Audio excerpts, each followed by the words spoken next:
มาเที่ยวบรรยากาศเบิ่งบอลของสากของพระเจ้าธัญญาเศรษฐาธิราช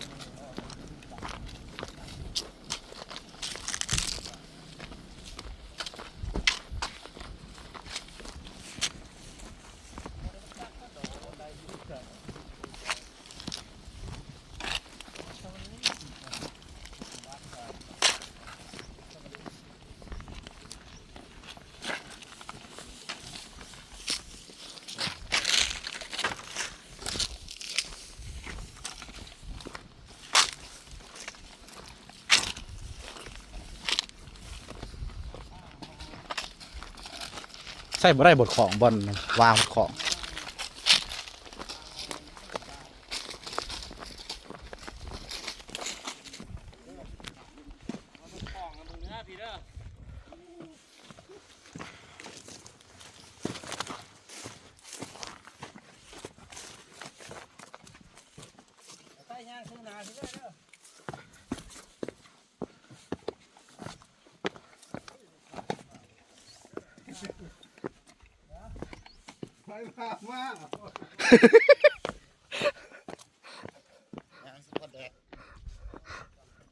ซบเลือดแจ้งซบเลือดแจ้ง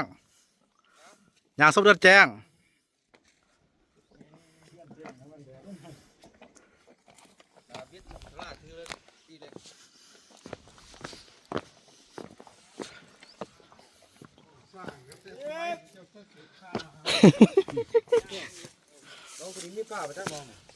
นี่หมดแล้ว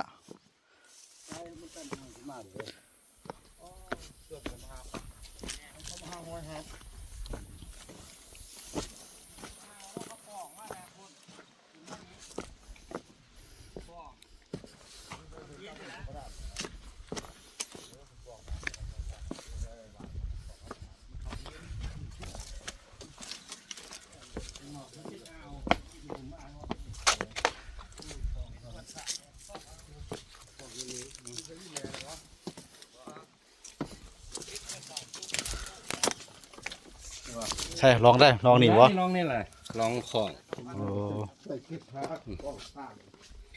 มาบอล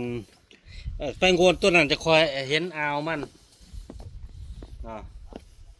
โถงมาคล้องอยู่นี่พอเราคล้องก็มี เพิ่นเห็นบ่